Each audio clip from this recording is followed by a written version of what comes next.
राधे राधे। जय श्री कृष्ण। भक्तों, माघ का महीना शुरू होने वाला है।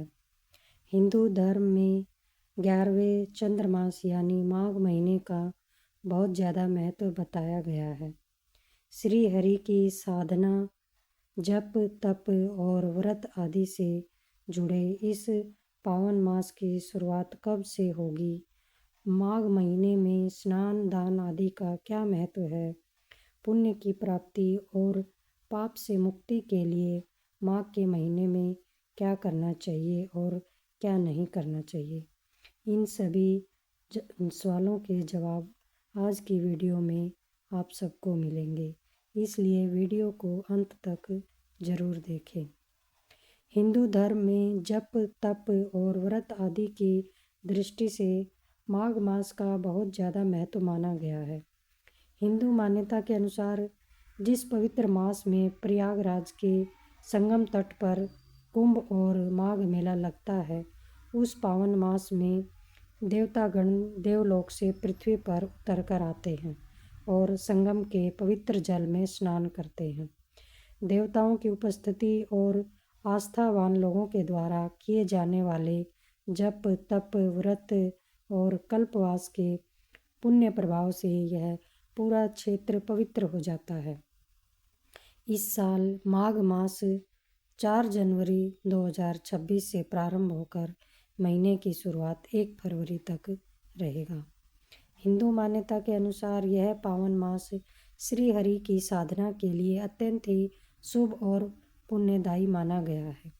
मान्यता है कि भगवान विष्णु जप, तप और दान आदि से उतने प्रसन्न नहीं होते जितना कि माघ मास में संगम तट पर नियम पूर्वक स्नान करने से हो जाते हैं।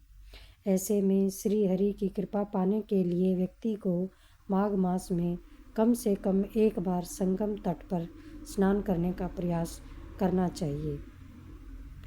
यदि आप किसी कारणवश पूरे माघ के महीने में प्रयागराज में संगम स्नान या कल्पवास न कर सकें तो इसके लिए वहाँ पर 3 दिन अथवा 1 दिन रहकर श्रद्धा, विश्वास और नियम के साथ जप, तप और व्रत करने से पूरे माघ का पुण्य फल प्राप्त कर सकते हैं।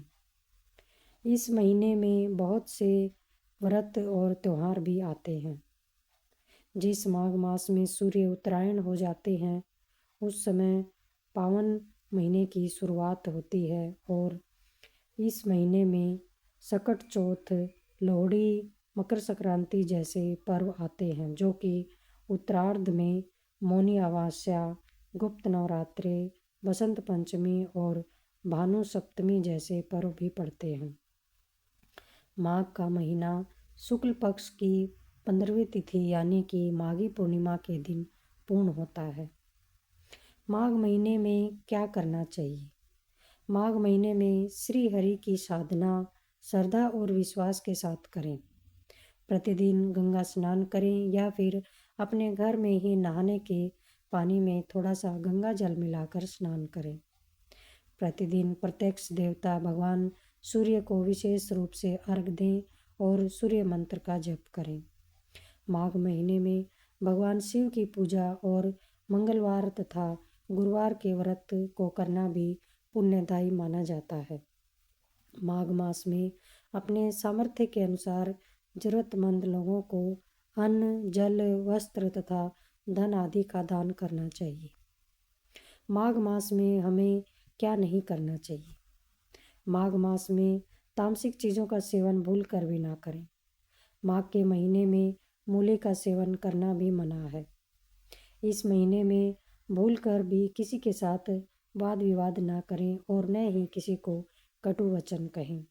इस पावन मास में अपना अधिक समय धर्म कर्म में लगाना चाहिए। माघ के महीने में दिन के समय नहीं सोना चाहिए। यदि आप माघ मास में कल्पवास कर रहे हैं तो दिन में सिर्फ एक बार ही भोजन करें। माघ मास में यदि कोई व्यक्ति किसी अपेक्षा से आपके पास आता है तो उसे खाली हाथ न लौटाएं, उसकी यथासंभव मदद जरूर करें। यह वीडियो आप सबको कैसी लगी, आप सब मुझे कमेंट करके अवश्य बताएं। राधे राधे।